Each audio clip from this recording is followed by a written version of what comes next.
Instead of telling God your story, why don't you allow Him to tell you His story? And what you will find is that your story is already written into His story, and it's already been redeemed.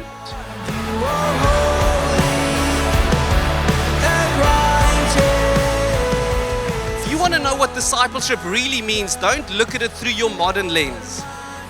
Discipleship is any time that you help someone be more obedient to God.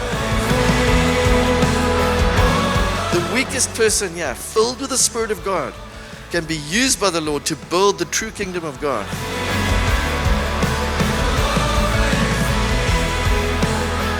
If God gives you a dream and it's from Him, He'll give you grace. He'll give you grace to do it. That the dreams would be unlocked again and the Lord would do something great through our lives.